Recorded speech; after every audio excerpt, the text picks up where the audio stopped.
It's appreciated, Zin.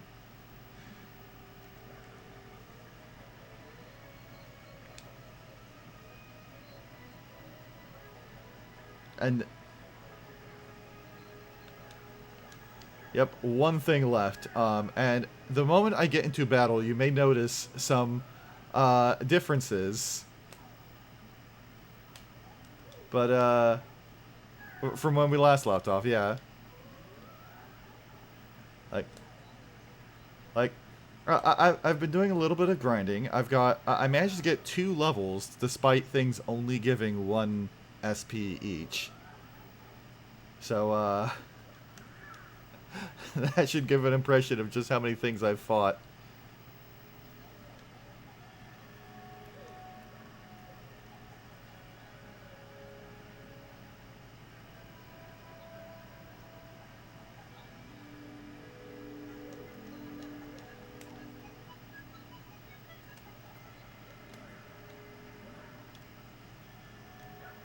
That's the point.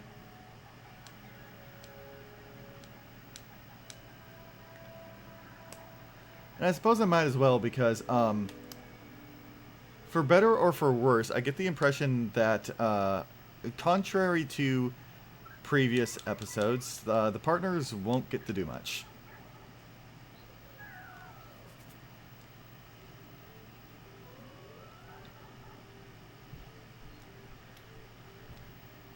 That pipe just seems to lead down forever. Still, the air seems kind of fresh here. I guess it's flowing down from above.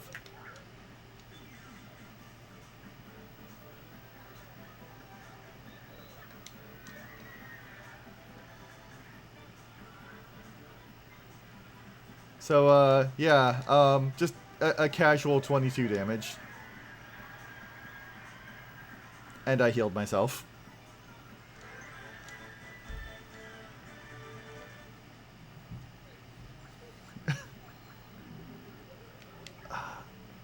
My heart is screaming to pick up the drops, but I suppose I don't have to.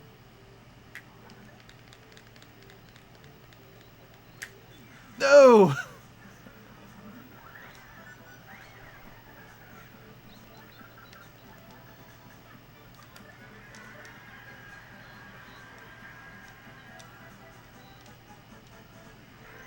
True, true. Any new enemies, at least.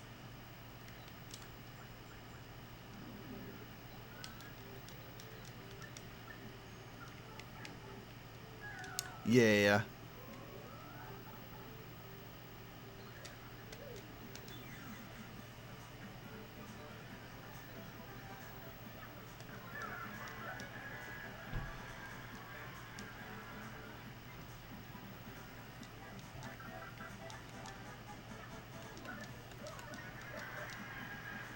Oh.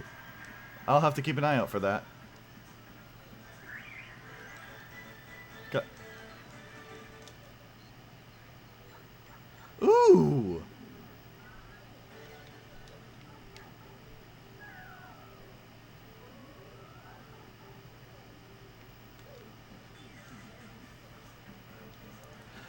I really enjoyed it. I can really see why this game's a classic. Though I can also, I also feel there are areas where Paper Mario 1 did better.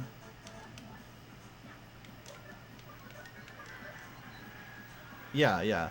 Like, I feel that the area design was better in the first game, whereas, like, the combat and mechanics of everything of this one are a lot better. Also, hi, Dragon Cat.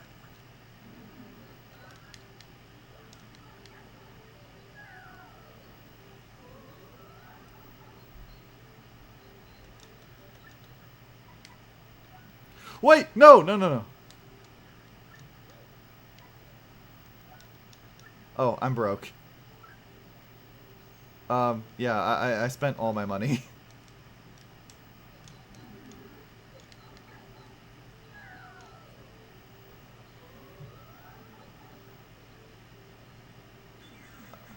Uh-huh.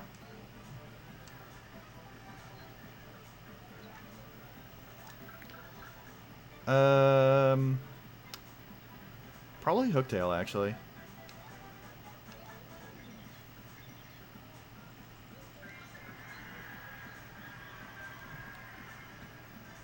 Max HP is 7, attack is 3, and defense is 0.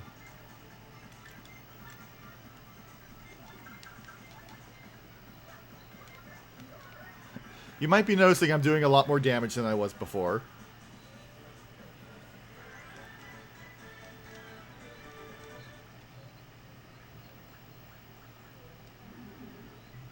And yeah, I heal 1 HP and 1 FP whenever I damage anything. Also, enemies only have a 1 in 9 chance of hitting me, and if they do hit me, it needs to have over 8 base damage, so 9 or more, to do more than 1 damage to me.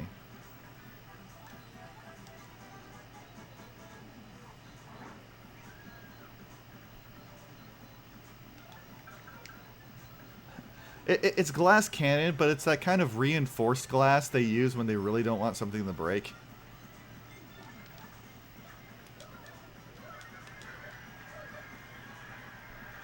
Oh, did I take off one of them?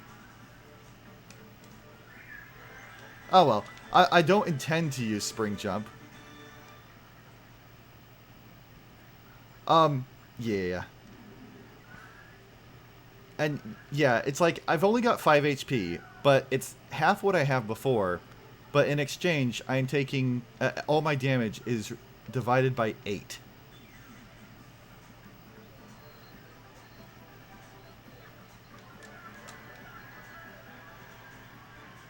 Oh, also I have a little bit of insurance, which I can show you once I have finished this fight. Just a few of them.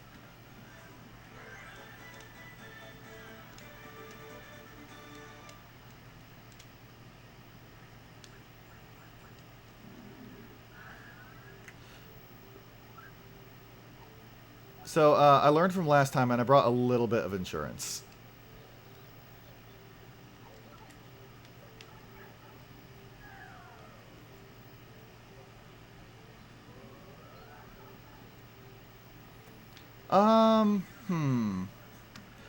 Okay, least favorite, is gonna have to go to Puny Forest. I'm sorry. Like, I love the outside of the forest.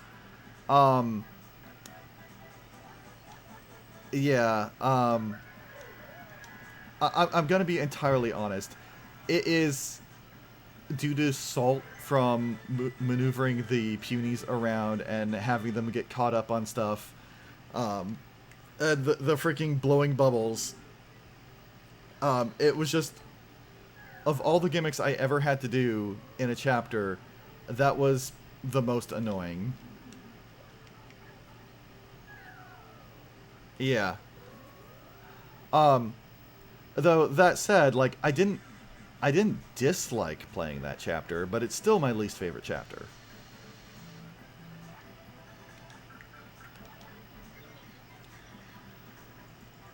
Um, yeah.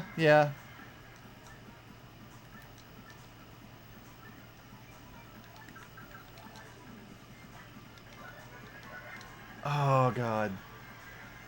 It's been a long time, so I'm struggling to remember what all the chapters were. But right, right, right. It went dragon first, then the forest, then the glitz pit. Actually, I suppose an easy way to check would be to look over my companions. The forest, the glitz pit, fake Twilight Town, the train. Right, island, and then train adventure, and then the moon. Um, of all those, I think. Come on, cooperate. Oh, thank you so much, Dragon Cat. Um, of all of those, I think my favorite would have to be the Glitz Pit. Like, I unironically love myself a tournament arc. And it's also the chapter that gave me Gonzalez Jr., who is my favorite partner.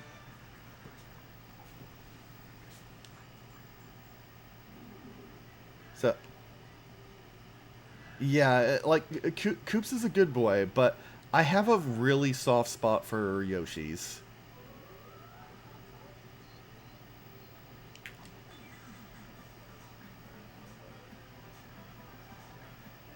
Um, no, move Yoshi up a notch. Yoshi, Hammer Bros, Koopa, yeah.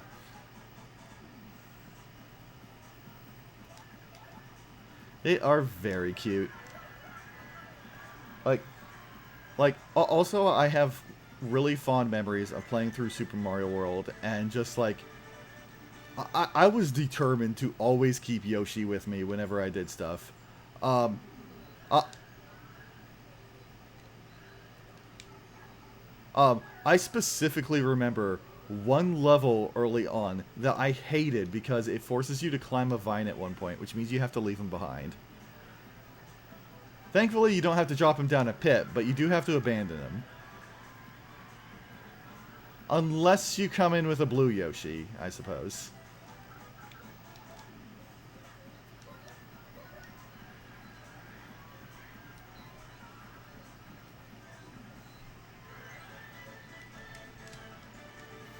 Yeah, Blue Yoshi, easily the most game-breaking thing ever. Which I also follow a Let's Player who plays a fair amount of Mario ROM hack stuff. Um, it probably says something that in most ROM hacks, which tend to try and be difficult, Yoshis are fairly scarce, and blue Yoshis are essentially non-existent.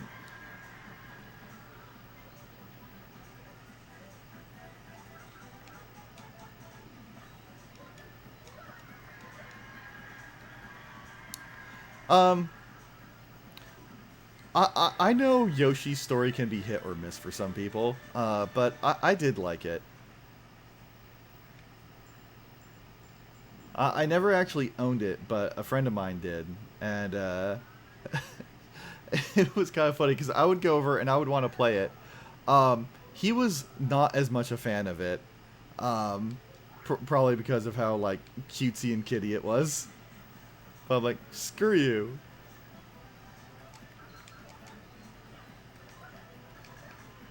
Oh,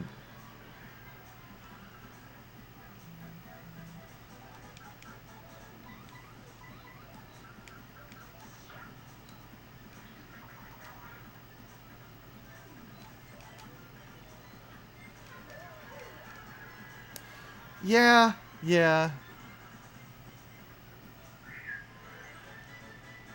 Oh, glide on, glide on. Is that the thing from Odyssey? Yeah, that is an absolutely adorable critter. Yeah. I think that's probably my favorite thing in what I've played of Odyssey. I still need to actually go through and finish Odyssey. I think I got about halfway through before, like, the eternal refrain of, I put it down for a little bit to do some other things, and I just have not gotten back to it for a few years.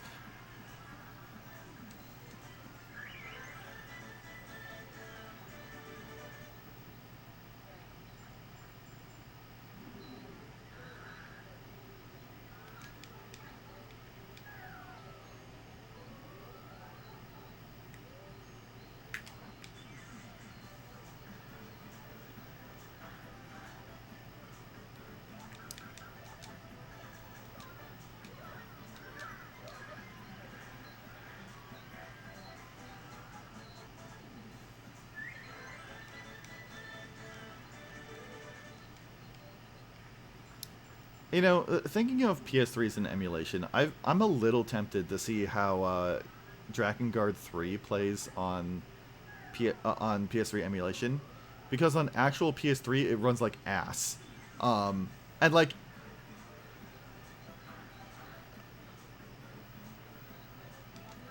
yeah, it's kind of funny, like, you know, the Nier games, you know, people love those, but the Drakengard games that led up to them, like Drakengard 1, absolutely bonkers storyline, nice to go into to see where it goes. My god, use cheats on it because the gameplay is ass. Um,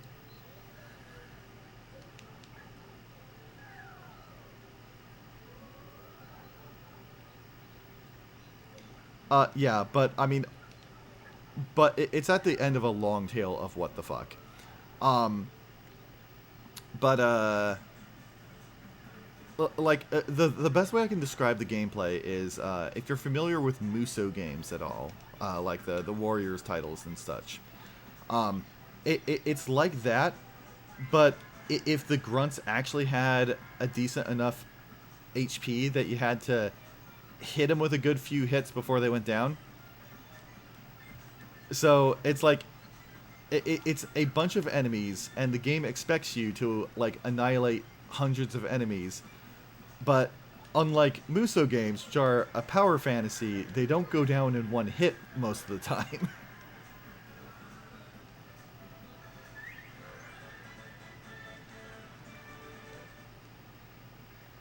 Yeah.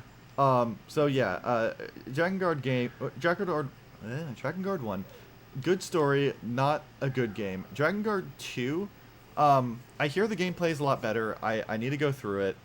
Um, though it is the one Yoko Taro game that's not part of this whole chronology because it was done essentially by an entirely different team. And it's a sequel of one of the routes in Dragon Guard 1, and it's basically a terminating point in the series. There is nothing that branches off of that point. So it's a game that you can completely ignore and just play the rest of the series, and you won't miss anything in terms of like plot or anything.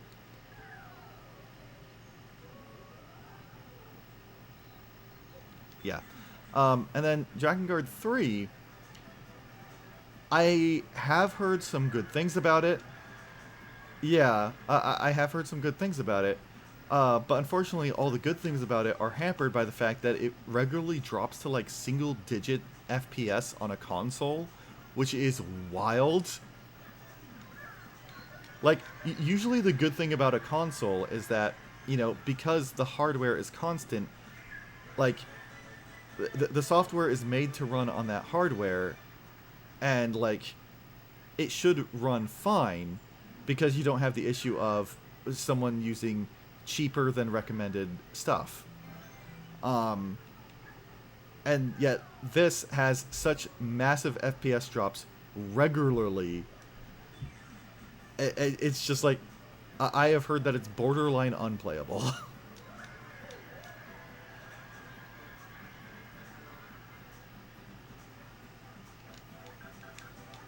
Yeah. Um, so like, uh, actually, come to think of it, I wonder if it's one of those PS3 games that you can play on like PS4 or PS5. Um, and yeah, and if so, does it actually take advantage of that processing power, or does the PS3 emulator of sorts on the PS5 limit the resources? Yeah. Yeah, I hope not.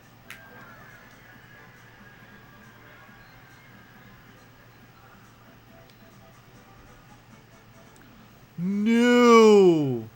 Wait! Bobbery! Your day has come! Oh, I forgot I took off Quick Swap. Damn it. Damn it!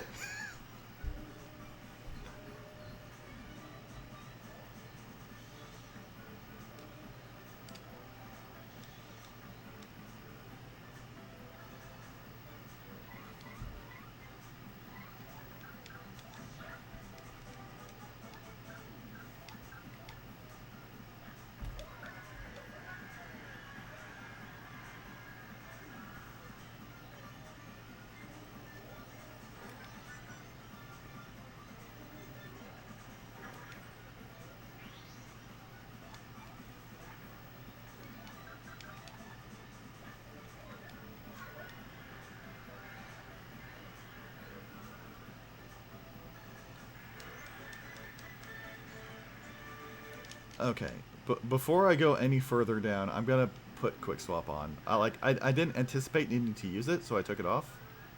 But Yeah. Okay. Let's find something that I can take off. I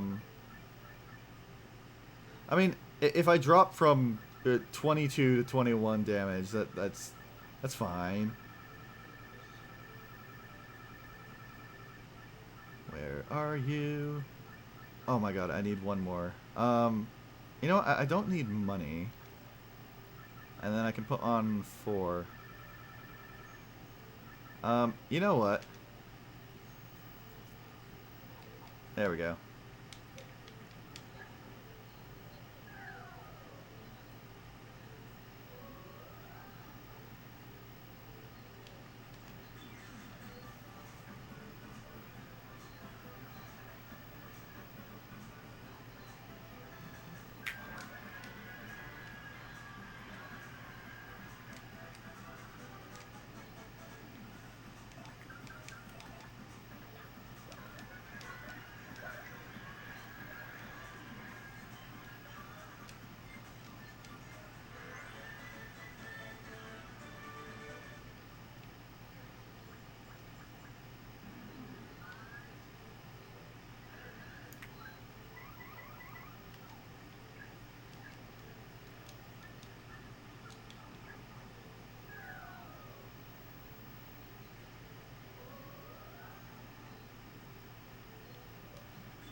So, this is kind of wild. You describing that combat system reminded me a lot of how the combat in Quest 64 worked.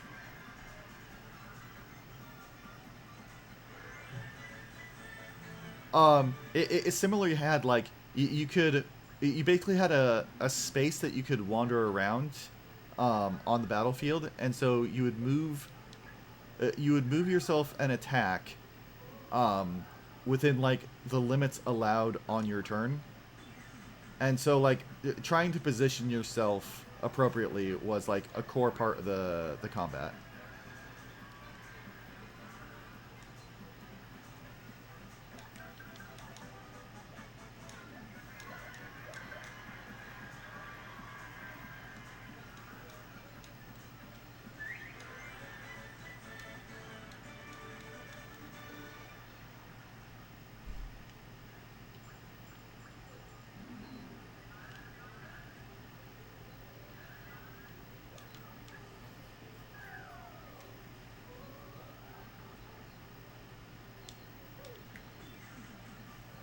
Darkness.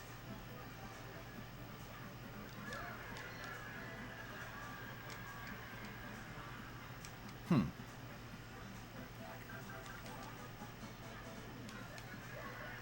I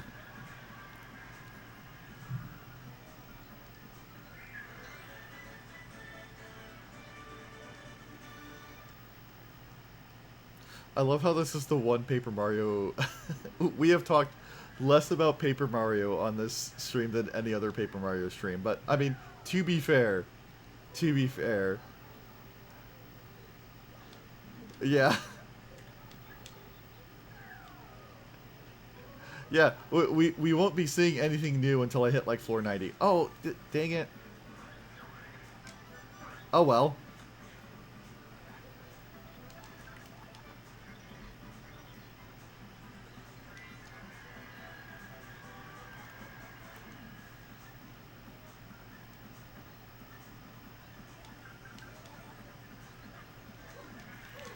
No, I know next to nothing about it. Wait, my friends are muted? Um, hold on one second. Um, uh, so I've been just talking to myself as far as the stream is concerned this whole time. Um, let me try and fix that. Da, da, da, da, da, da. Let's see. output device.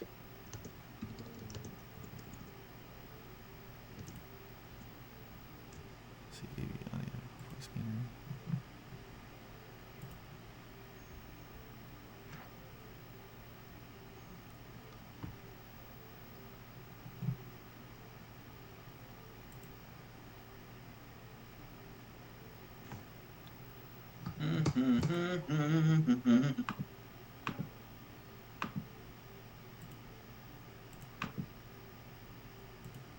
Tickety tick tick tick.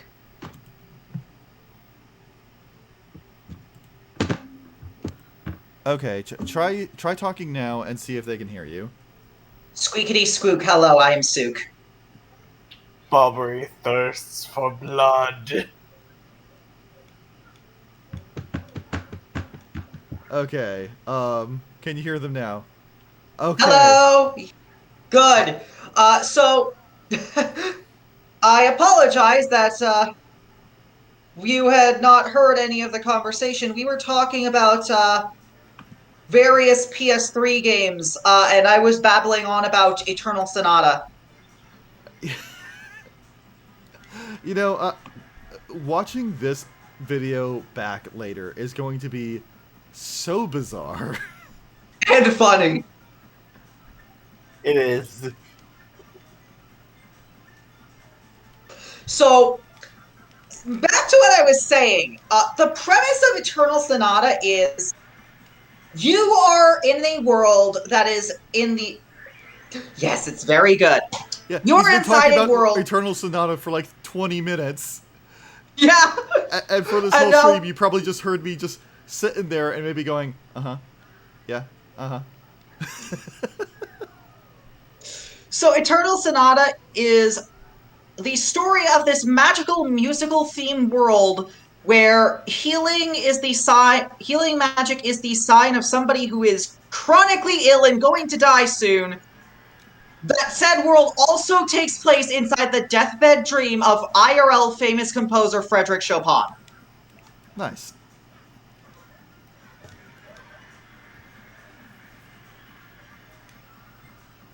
It is such a weird game. I love it. And everything about it's aesthetic. I wish I could get the chance to play it, but I know better than to say I will play it someday. Because there are, unfortunately, so many games that I would... Get back here. There are so many games that I would love to play.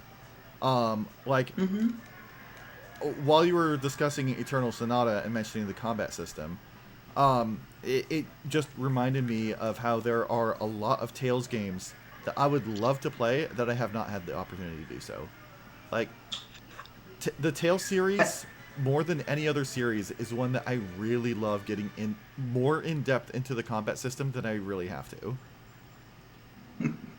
Like, And of course, all you really even need to with do is play the main character and mash A to win for most of them. But I don't want but to do that. every single character has their own different fighting style, and it's so goddamn nuts. I know. Like, God, you know what? I want to, like, go through a Tales game and play the majority of it playing as one of the mages for once, for example.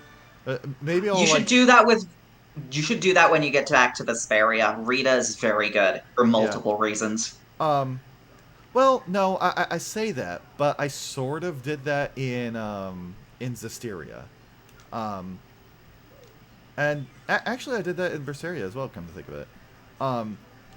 In Zestiria, the whole gimmick of armatization meant that I basically always had spells available to me. And one of the most effective things to do later on in the game was just to do Earth Armatize and then just spam Earthquake until win.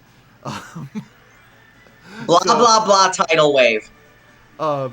so it was my I don't feel like actually doing this fight button.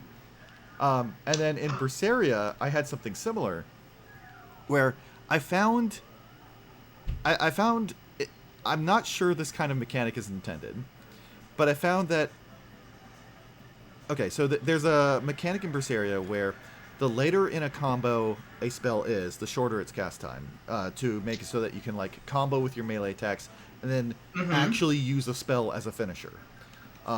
A good idea on paper. Dodges count as parts of combos and cost barely any SP. And so what I would do is I would stand well far away from everything, and I would just dodge back and forth 4 times, and then finish off with Fee's ultimate attack. And so I would Uh, just be spamming this room-wide annihilating attack super easily. Yeah, when I played Vesperia, my characters that I typically played the most were either Rita, New Girl Patty, or most of the time, surprising to absolutely nobody, Best Boy Doggo Repeat. Yeah, that's who I imagine I will be playing the most. And yeah, I need to get back to Vesperia, and I think the number one thing that I am gonna have to do when I get back to that is just accept that this is an older Tales game, and on an older Tales game, you start on normal. Because Yuri's.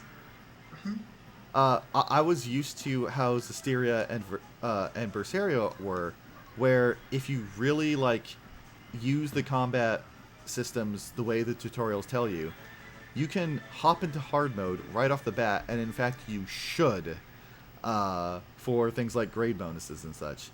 Yeah, that is not what you should do in Vesperia. That is the opposite of what you should do in Vesperia.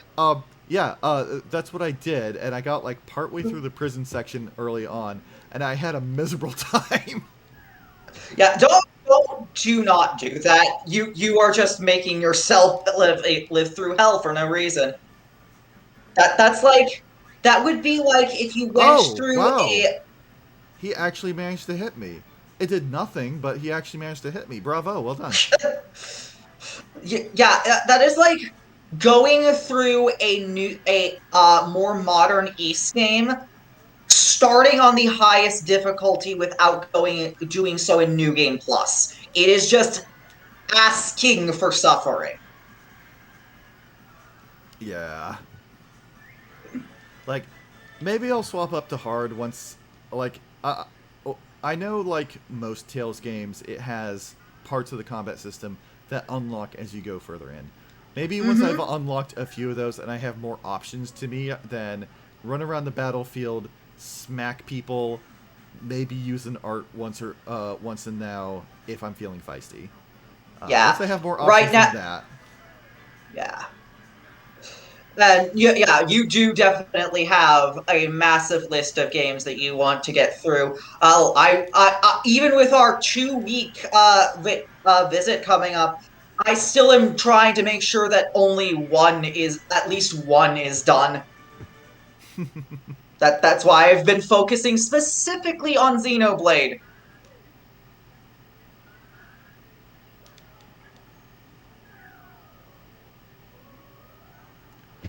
I mean, yes, Dragon Cat. Most of them you can unlock higher difficulties without beating the game. I know in Symphonia, um, it's just something like play on hard enough times and you unlock Maniac.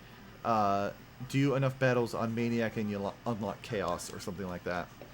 It's Um, less whether or not they can be unlocked that early, and more whether or not it's a sane idea to play on them. exactly. Um, which, on that note, even though I've beaten Symphonia, I kind of want to go back to it. Because when I beat it, I was a kid, and I didn't know a lot about the combat systems. I basically only ever played as Lloyd or occasionally Colette. Um, well, no, I did a little bit of Regal towards the end, but I didn't truly grasp his combat system. Um, Uh, and I think on a replay, I would encourage myself to like play as everyone, like give everyone a shot. you're May totally gonna go start playing as Genus a bunch, aren't you? Well, I mean, that would be one part of it, but I mean, I want to give everyone a fair shake. I also didn't really Fair use enough. Sheena a lot. Um, I think Sheena and Persea were both two characters that I never really utilized much, which is a shame.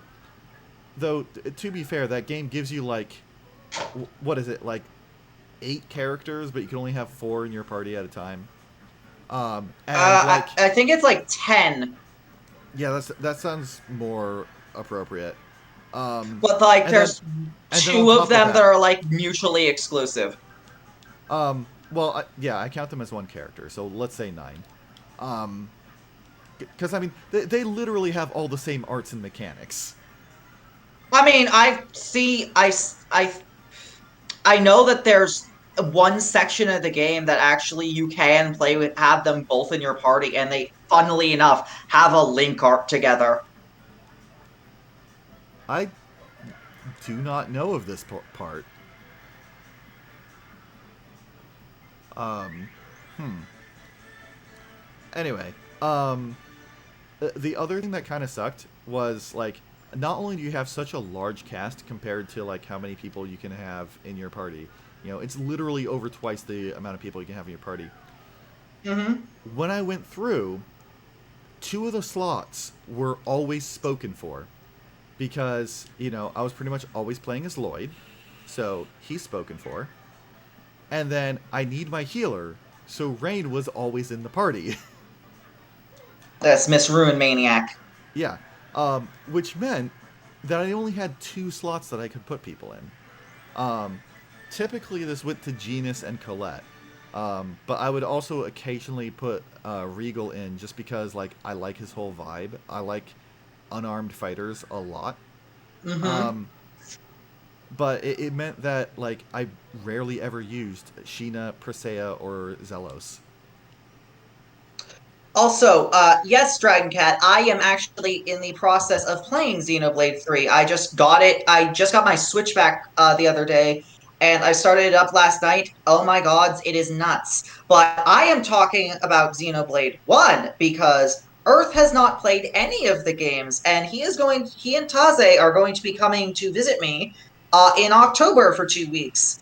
And I am going to let Earth take that opportunity to heck around and play Xenoblade 1 because I have a feeling he is going to love it. I mean, probably.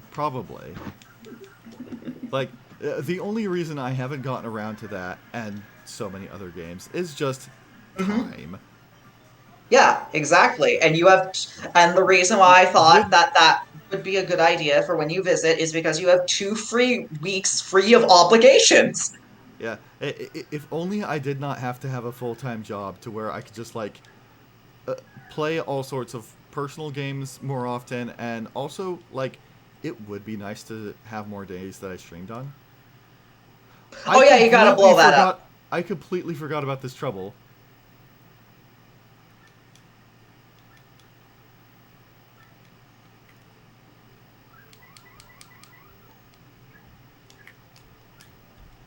Clean that off. Oh yeah,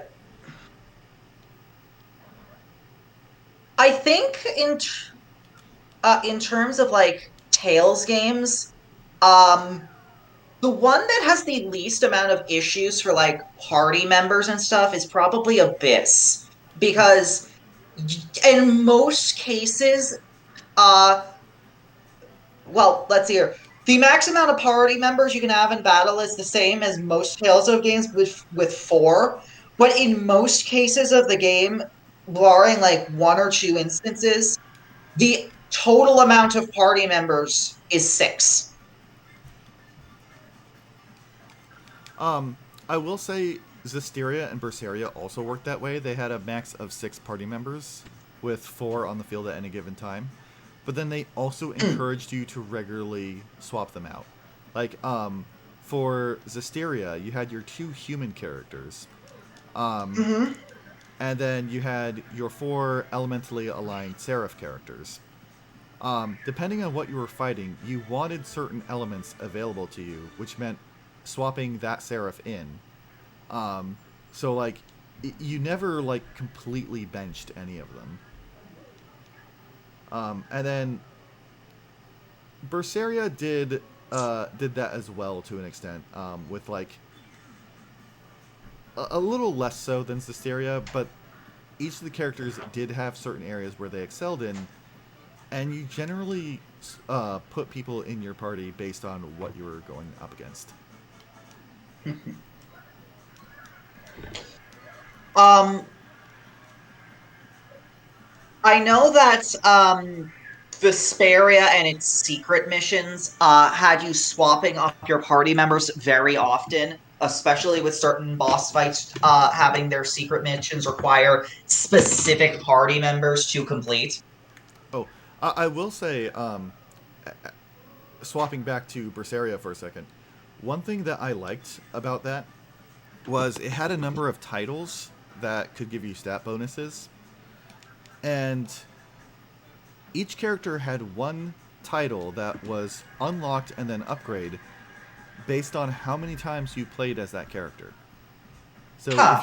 if you were going after everyone's titles, you had to play as everyone at least a little bit. Hmm. Well, Um, that's a good incentive. Also, Zestiria had its own incentive for learning how to play each character. So I don't believe it had a title like that. But what it did have were these dungeons that you could find throughout the game, and each Hmm. dungeon could only be, was a solo encounter where only one specific party member could go in. So you had to play as them, and you had to know how to play as them, or you would be screwed. That I can think of. I There's another Tales of game that I can think of that did that exact same thing.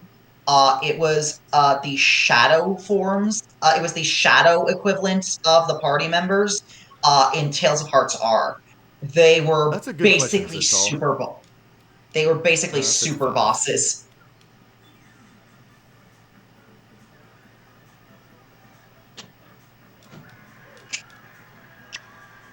Let's see. Have I tattled that red chain chomp?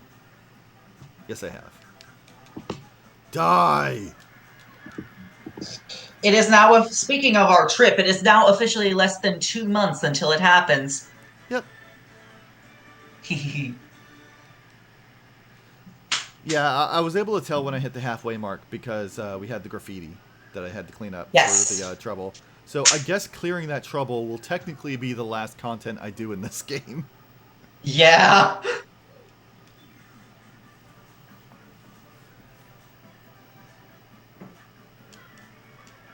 You know, I'm a little tempted to pull out Coops while I'm wandering around, just because the fact that I can use his shell to initiate an attack from ranged will help guarantee that I get first hit.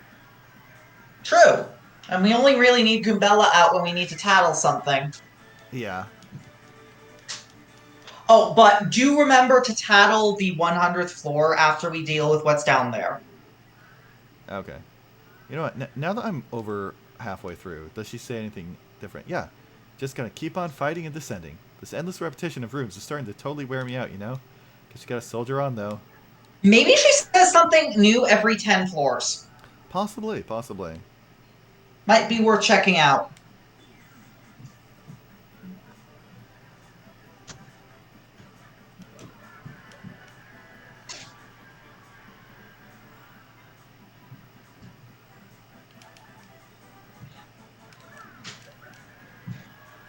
Gosh, I am on back on the topic of Xenoblade. I am loving what I am seeing of Free so far. I also greatly appreciate the fact that from the get-go, you have a Nopon with you. Yay! God, I And love when a game gives you the furry party member early on. in fact, even better, very shortly after, it upgrades to 2. Yay! And one of them is a chef. Nice. Um, but yeah, like And yes, I know of a few RPGs that I've played through solely because they give a furry party member. I also know of a few RPGs that could have given me a party member, but didn't because they were cowards. which one are you thinking? The largest one On that note is Final Fantasy 12. Like Yes, it, you it, it definitely is should. it has all the Final Fantasy Tactics Advance races. You know, all of them are present. Oh, Mm-hmm. and then, but for some reason, you get one Vieira, and then the rest is all humans. I'm like, you cowards. Yeah, I always hate when games have like very clearly vast amounts of different races in the games, a lot of them fluffy and adorable, and then they be fucking cowards and give you at best a fucking kimono person and the Yeah. rest of them are humans. I'm looking squarely at you, Nino Kuni 2. Okay, that's floor 60 out of the way. Also, Also, yes, Zin, you should definitely get Xenoblade 3, but I would heavily suggest you also get 1 before you play it. Because 3 spoils things about 1 and 2 right out of the gate. Of course. Ah, we've got a new title. Dark Lakitu. It rides a rain cloud. It attacks by throwing. Oh right! This is the one we saw with the translation error. Yes, pipes. In aggressive air quotes. Like I thought it It was gonna throws pipes at you. like honestly a Lakitu that just throws full blown pipes, like the things that you can like go down in, at you as an attack. That would be nuts. Yeah, it sounds threatening as fuck. I'm like, Jesus Christ, you're gonna throw a whole ass building at me. It sounds like something that would deal like 10 damage at least. And then it just throws that The spiny, next and I'm map like, oh. the next Smash Brothers game, Sakurai adds the first DLC character. It's Lakitu, and it does exactly that.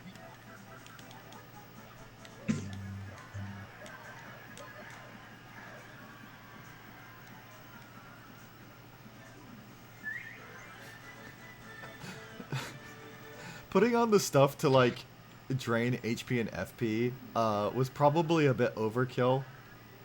But it's funny. Considering I also think I have the thing on that makes flowers and hearts drop more after combat. Ah, yes, the Piranha Planet. That is a weird enemy for sure. Oh Piranha my god, you Planet. got more than one star point. Holy shit. Yeah, the dark wizards for some reason have consistently been the only thing that's been dropping more than one. I They mean, drop they like three. are Palace of Shadow enemies, so. Well, the Palace of Shadow was where I was grinding this whole time, and most things there only drop one. Huh. That's weird. I mean, I'm over level 37, which is essentially the level cap, as far as a lot of things are concerned.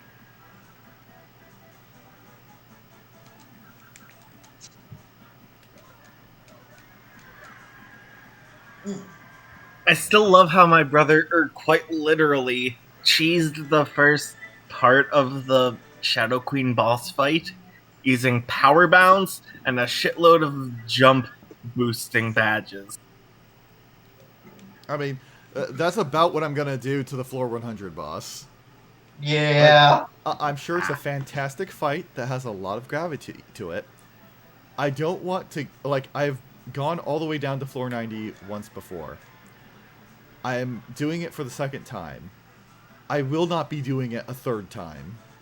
Yeah. Do. I mean, I actually did guard that. You'll notice Goombella guarded. Yeah, Goombella guarded. You just By, dodged. by the way, Earth, have you obtained Super Paper Mario? I have not. So I will be finding something to do in the meantime. Alrighty.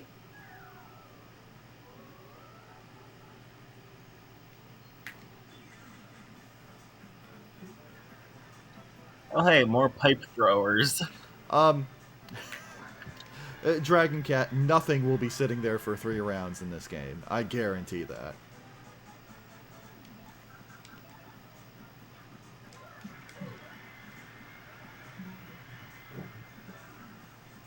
This boss may last for 2 rounds. May.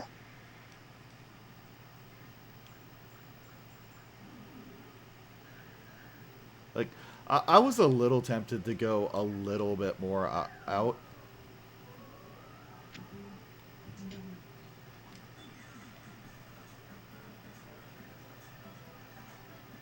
Oh, which enemy was that? Did the Dragon God do that?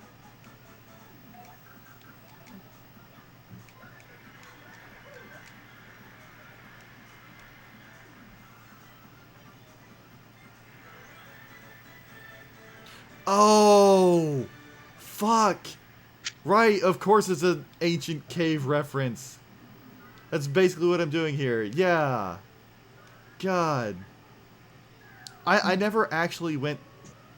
I never actually did the full ancient cave in Lufia 2 when I played through. But, when I was in middle school, my best friend's dad went through that. Because I remember I would keep going over to the house, and the Super Nintendo would be off limits because he's partway through the pit, or through the ancient caves.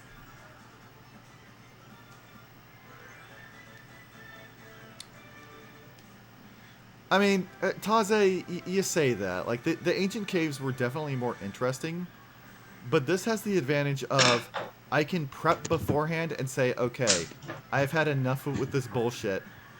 I'm just gonna go in with something to kick everything's ass. Bigger stage! Yay! I didn't think I was gonna get one. Um,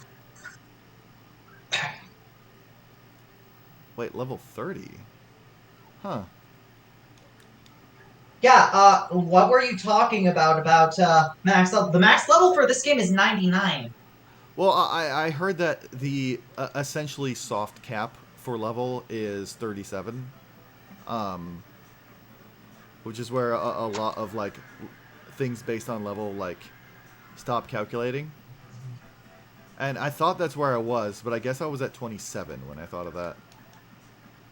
And 27 is the level cap of the first game. But yeah, anyway, like, there were a lot of things that I liked about the ancient cave, but I'm not always the biggest fan of things that are like, okay, you are now level 1 and you have no gear. Good luck. Because it becomes entirely based on luck how I do. Granted, there were a few things that you could take into there, but I think outside of the Gates Blade, they all had to be found on previous runs, which meant doing a lot of runs of the ancient cave to hit floor 100. And it's like, I didn't have time for Yes. that. Yes, the Zero Island effect, as I like to call it. Yeah. I do not like it. I do not like dungeons that drop Yeah. you to level 1 and take all of your gear.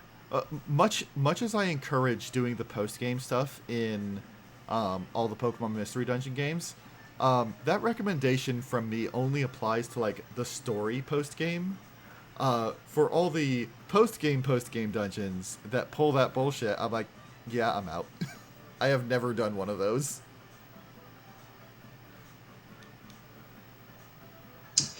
Most of the event dungeons in PMU do it. I have a hard time of judging whether or not that's less or more egregious than the Ooh, actual dungeons that do it.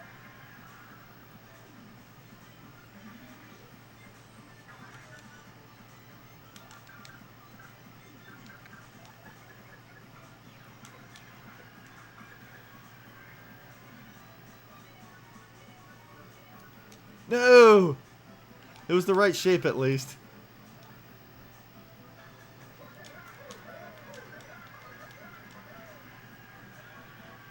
Get out of here, you dingus.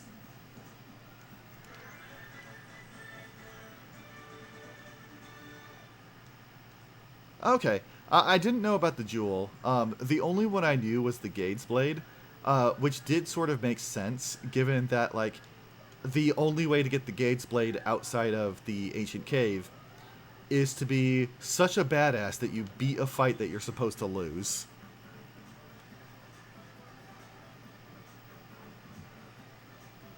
Which, honestly, more games should do that. More games that have quote-unquote unwinnable boss fights should allow you to beat it and give you a reward for doing so. Like, well, actually, there is one of those in the updated version of Vesperia. It's not a big reward, but it is a reward. Like, even little things like Leon's fight in Kingdom Hearts 1. Just like a fight that's like, you're not really up to snuff when you get to it, but it's possible. I am sad that the fight against Muller in Trails SC doesn't really give you anything for beating him. That is sad. Jesus Christ. 4 high-level enemies and I get 1 star point.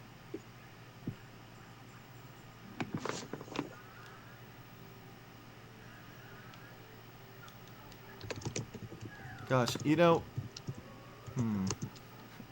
part of me is wondering if maybe instead of, like, going to the Shadow Palace to grind for money, if I should have just gone down to floor 90 a few times.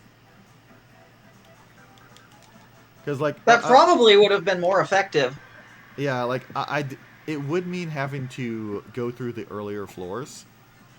But, I mean, it's not like they're dropping no money, especially with the badge equipped for it. And something I found out while I was grinding is I thought that the way enemy respawns worked was, like, you leave a few rooms away and they come back. No, they don't come back until you leave the area entirely, which means, you know, Also, I delve all the way to where the Shadow Queen was, and then I have to walk backwards out of the dungeon through an empty dungeon with no enemies to fight. Tattle if we have past a treasure chest. She's saying the Okay, same thing no. that she was on 60. Wait, let's see. 75. Down 5 levels.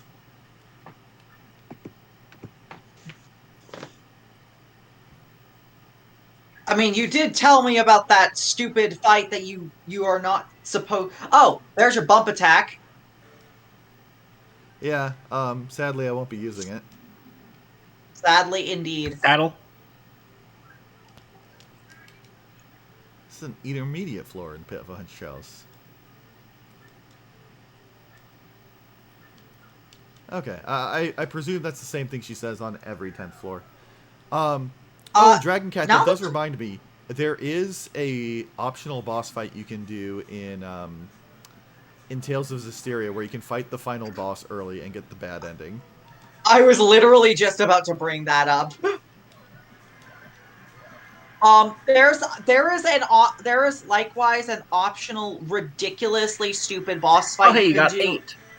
in Tales of Xillia 2 that is both difficult on a gameplay level and difficult on an emotional level. And doing it is the requirement for the worst ending in the game. Nice. I will say one thing I like about the Zestiria battle is not only is it difficult because of, like, who you're fighting and the stats they have, at that point in the game, the areas where he appears, he's sort of carrying a field of malevolence around with him. And so just being in the zone where he is debuffs you to hell and back. Like, your stats are all lowered, you move at like a crawl, and you can't even summon your Seraph party members. So you have to beat someone whose stats are way out of spec for where you are in the game, with those restrictions on. Also, Dragon Cat, are you referring to the Zestiria ending or the Xillia 2 ending?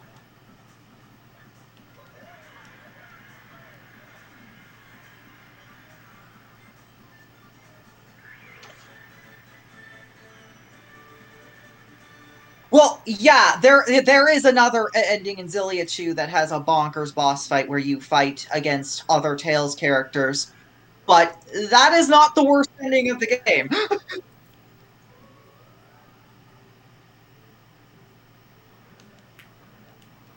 Get down here, you coward!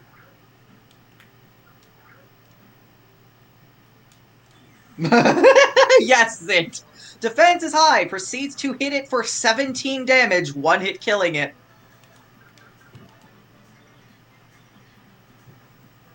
Yes, it might not surprise you, Dragon Cat, but in terms of Tales games, Xillia 2 is my favorite.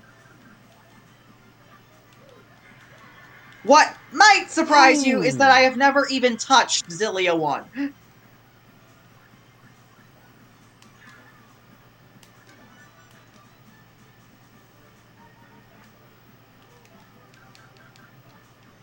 You know what? Just for that, You will die.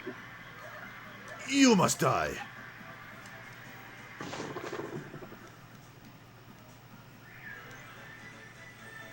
That was something to the tune of like 100 damage. Yeah.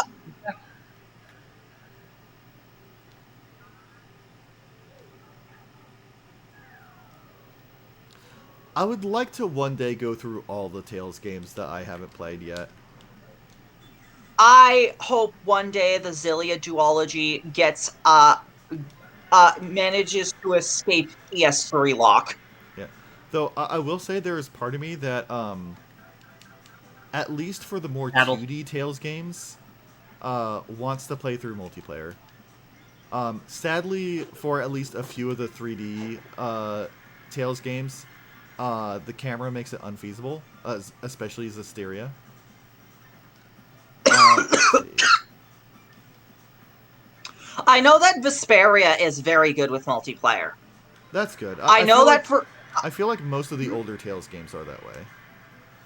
I know that for Abyss, the only restriction for the multiplayer stuff is that it's a PS2 game. So you would, if you really wanted to do like multiplayer stuff, it would be probably recommended to emulate it and maybe do it over Parsec.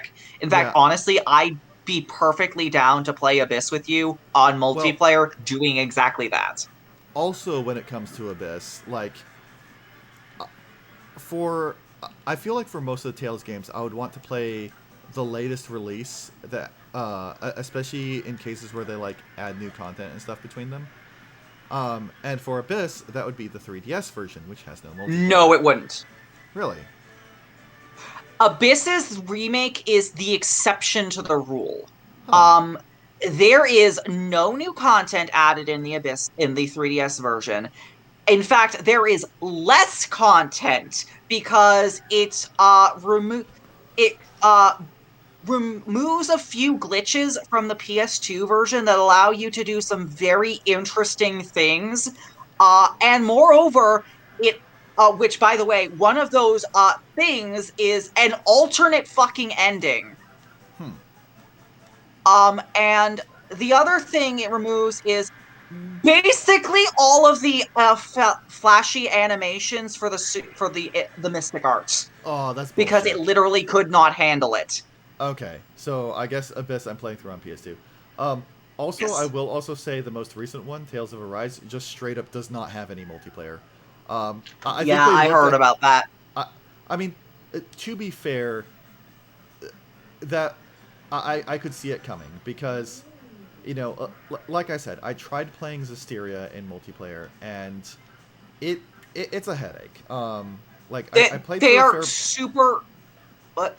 I played through a bit with Taze, and he got frustrated enough that he stopped playing it with me. Because a lot of, like, Zestiria did this interesting thing where when you enter a battlefield, the battlefield just appears where you are in that dungeon. But what that means is if you're in an indoors area with like narrow hallways, you're now fighting in a narrow hallway, and the camera does not like to cooperate, and it is so easy for player 2 to just not be visible. I'm guessing that they had to, and they're too much in love with their cinematic, dynamic, adaptable battle scene that they considered axing multiplayer to be more than acceptable. Well, they did fix that in Berseria. Berseria, it always takes place in a circular field with no obstacles in the way. Also, I will say I played through Zestiria with Khan on stream, and things went okay-ish. Yeah, the glacial pace also probably didn't help matters. Um, but Just define Berseria, glacial pace. he's probably talking about like my insistence on like talking to everything, poking my nose in every nook and cranny, being very So what complete. you should be doing in a JRPG. Yeah, basically. But because Was he's this not player killing 2, God? because he's player 2, that means there's not much for him to do.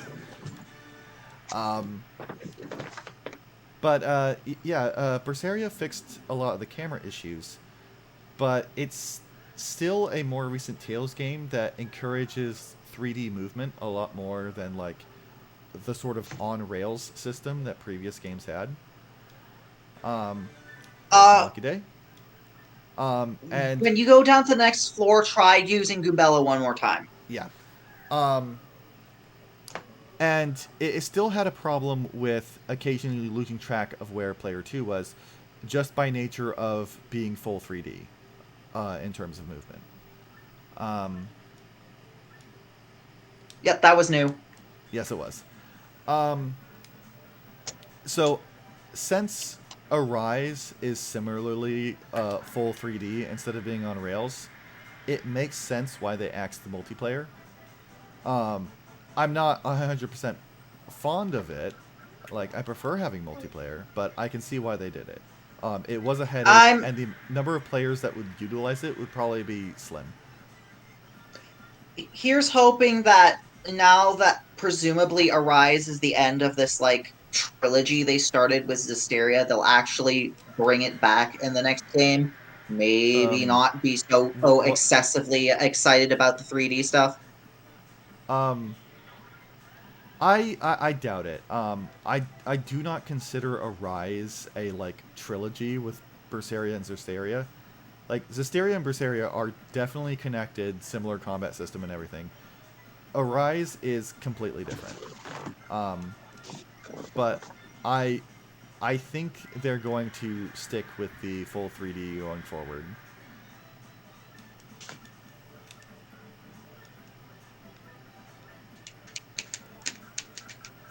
Yes, these things have a ridiculously low chance of dropping a Lucky Day badge. Nice. Yeah, it's a different world, and then on top of that, it's a different combat system as well. Oh, hey, level up again. It's just that instead of the older Tales games format of like you're on a rail where you can go back and forth between the monster and jump as your movement options, it fully embraces. Yeah, you can just run in a circle all over the place. So free run is just the default. Yeah, Got it. free run is the default, and you're expected to use it to the max. And I feel like that's what they're gonna be doing going forward. I hope they find a solution to like make multiplayer feasible, so we can have the best of both worlds. Like, Berseria did have that system, and had multiplayer, so they can do it. They just have a few like little nooks that need to work out. Also, I will say a lot of the problems are alleviated if player 2 is just playing a mage, because like your positioning doesn't really matter quite as much. Fuck your camera! Casts fireball in your general direction. Basically. Blindfolded. Or even just, fuck my targeting. I'm just gonna cast something that hits everything in the field. What's accuracy? Like, Something for lesser beings. honestly, playing as Fee in Berseria was just nuts. It's like, I don't care what I'm targeting. I don't care where I am. Just, oh god, I forget the name of his move, but he had this super powerful move that summoned like light and dark orbs all over the field, dealing typeless damage to everything for like Oh, that massive sounds damage. lovely. Yeah. Oh damn. Um, it, it was nuts. He was probably my strongest character. And that's in a game with a lot of characters with very strong gimmicks. Like, Berseria is probably the strongest I've ever felt in a Tales game. Which is impressive. Also, yes, Earth, when it comes to Tales of the Abyss, I honestly have a feeling I already know who your favorite party member is going to be. Because he's Ooh, everyone's favorite you're party member. cute!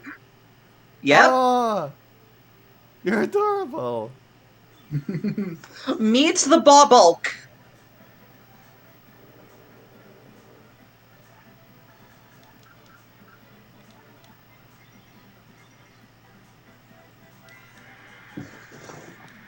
That's easily the biggest bob I've ever seen. Not Annis.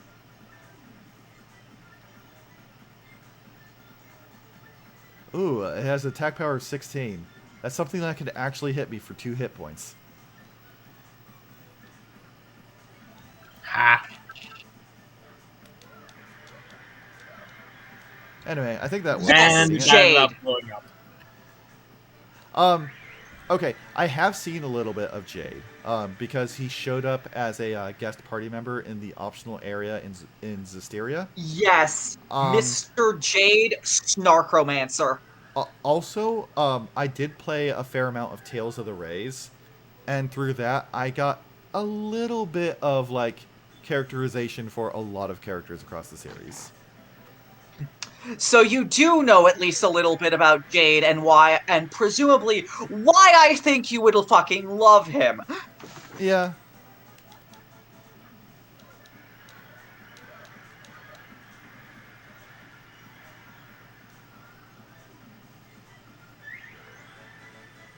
Damn, yeah, I really should have been down here when I was earning money. Oh yeah, absolutely. Like, not just for the money, but also, like, I mean, I don't, strictly speaking, I don't need the levels.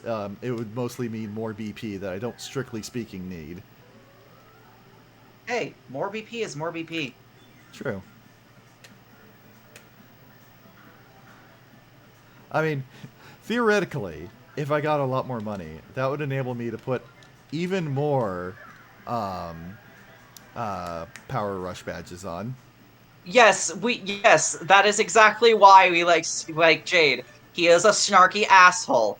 And if I know Speaking one of of many things about Earth, he speaking of loves badge character points, how many do you have available right now? I believe 3. No, 6. 6. You know, Yes, if I could there's put something on.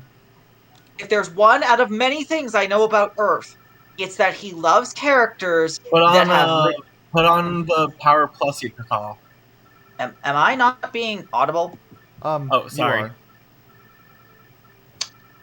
If there's one of many things that I know about Earth, it is that he likes characters that are very magically inclined that are also snarky assholes.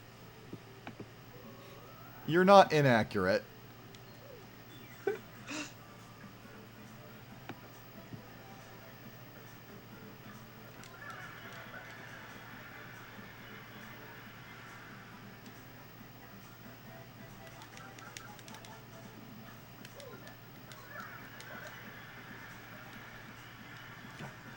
I will say one change about how I've been going through the game now with the Danger Mario strats. Star points went from being the thing I wanted more than anything else to where I was bemoaning every time something happened to devastate my audience to I can't use star points because the cost of using them It's is just too less great. effective. Star power, you mean? Yeah, it's like, what special ability could I use that would be more effective than multi-bounce? Nothing. Yes, Rita is also very good. But Yeah, she is what? Rita is one of the ones that I saw a bit of through Tales of the Rays, and yeah, she's good.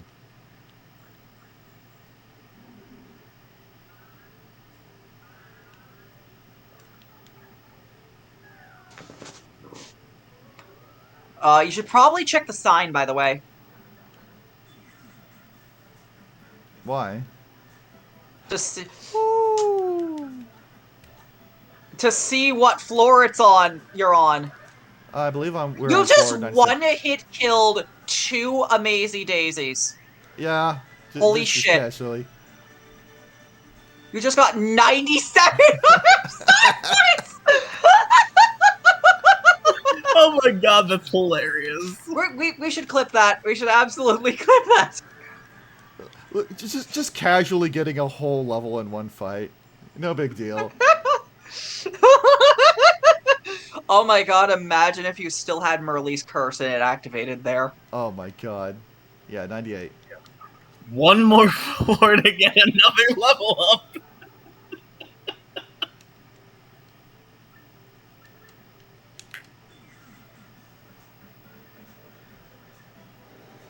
Remind me later.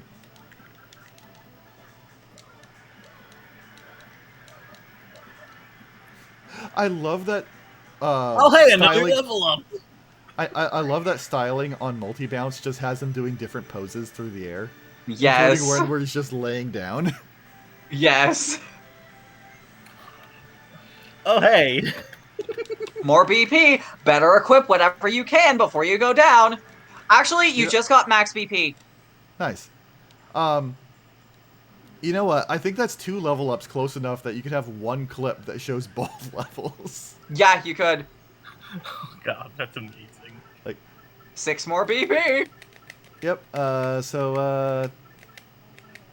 go for 1 more power plus. Also, do you have the Bowser sound effects on? I Very don't important. actually. I picked up a new sound effect badge, so I've been having that on this whole time. Was it P that was Bowser? Yes. Or was it? Okay, P. It was P. Smack, just to be sure. Yes. There we go. Now, Thank you, our Drag final Cat. challenge. Thank you.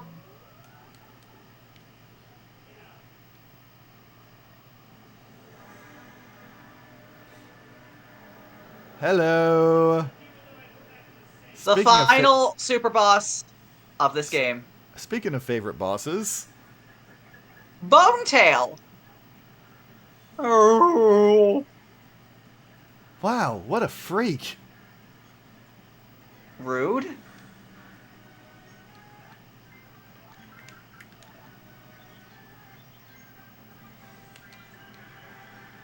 That's Bonetail. He's the oldest brother of Hooktail. So old he's just bones, in fact. Wow, now that's old. His body's max HP is 200, his attack is 8, and his defense is 2. He has various breaths that might confuse us or put us to sleep. As HP gets low, he'll recover, or reanimate, as the case may be. He's probably stronger than the last boss. Seriously. Let's do this right. Yes, let Wait, us do this wrong, right. Wrong Wrong multi-bounce. Well, I hope that doesn't come back to bite me. Nope.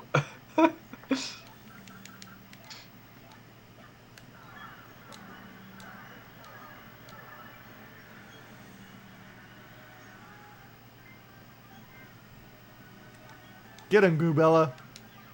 You could have just used Rally Wink, you know. Oh, fuck. I forgot that that's a thing.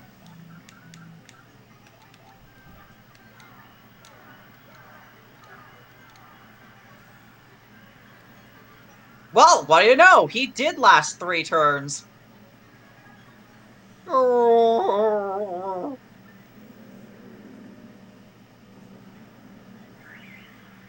Yeah, One star point. 1 star point. I was not expecting 200 HP. Don't forget to tattle here.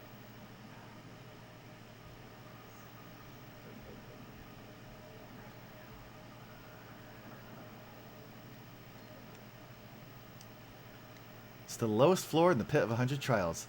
A zombified dragon named Bonetail used to protect this room. Yuck. Mario, I bet you're the first person to make it this far. I totally knew you'd do it. I mean, I think the first person to make this far was Bonetail, actually. Now let's get out of this creepy place and back to the world above. Okay. Your ultimate reward is the return postage badge. Nice. That would be really nice if I wasn't running a strategy that makes me take 1 damage from everything. Yeah. The ultimate reward for the Pit of 100 Trials is basically a spite pouch in the form of a badge. And yes, that does stack with a spite pouch. The camera zooms back down to the 100th room, zooms in on Bonetail's skull. Inside is Punio. Damn it!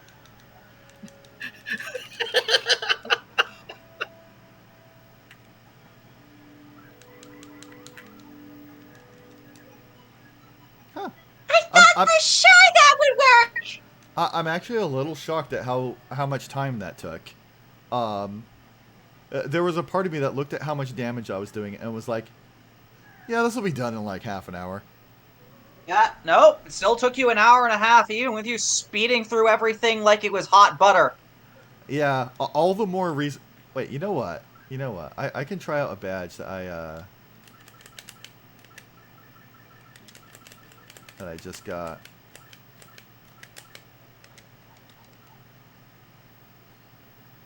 Perish!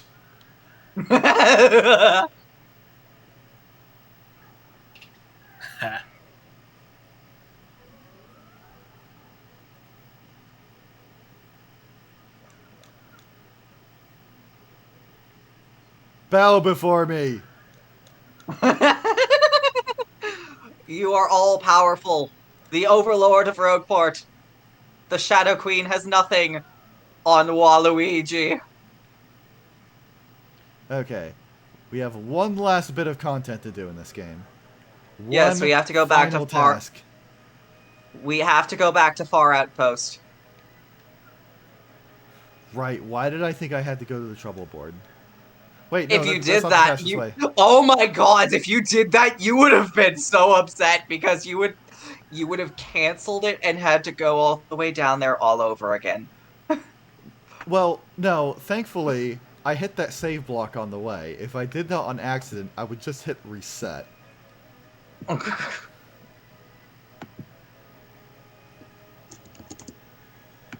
Hi-ho, Yoshi, away!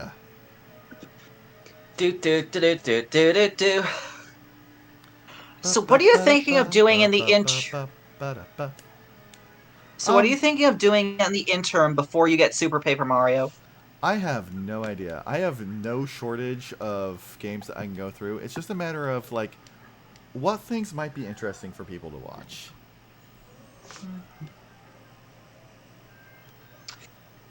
I would suggest Blaze Blue, but that's for after we do Super Paper Mario, especially considering it's a big series. I don't think we could get through Superstar Saga in the short amount of time that we would have before Earth gets Super Paper Mario in his possession. Let's see, where was that guy? It would probably be something that we'd need to be able to get done in, like, at absolute max, maybe 3 stream sessions. So, you erased my graffiti? You erased it. I'm so grateful to you. But it is not like I can confirm whether you actually erased it or not. Oh well, I guess I will just trust you. Take this reward. Dusty made it for me when I told her how much I was missing the snow. Oh, it's a snow bunny. Your final award is a snow bunny. That would not be a good idea. Another problem with doing Superstar Saga is I've already played through Superstar Saga, and it would preferably be something... I'm essentially of one of two minds when it comes to what to do in the interim. Either something that is, like, more arcadey, where I can just, like, show off some gameplay and it's something I'm familiar with. Sort of like what I did with Copy Kitty a while back. Where I'm just like, I'm just showing this off. We're not going to go through the whole game, sort of deal. Or alternatively, it would have to be something I have not played yet. Oh, you know what? I could do Cult of the Lamb. I've been meaning to do a second playthrough of that.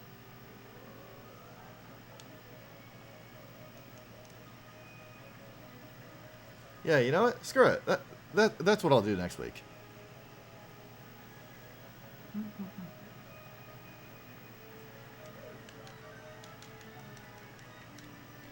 Riding that new game popularity high. Well, I mean, it's not just the new game popularity high. It's also, you know, I did a review for it, and I liked it so much that I'm like, okay, I want to go all in on this.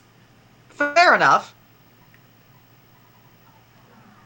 And that is actually, everything. I'm actually really glad to hear that it's popular and people are loving it. Like, every time I do a review, there's always this voice in the back of my head that's like, okay, I have put my opinions out on the internet about this. Now, do those reflect what everyone else will feel? Like, you know, is my assessment over whether this game is a good buy or not something that's valuable to other people? Can it inform their own purchases about and like encourage them to try this or to avoid it? You know, am I doing a service by doing that?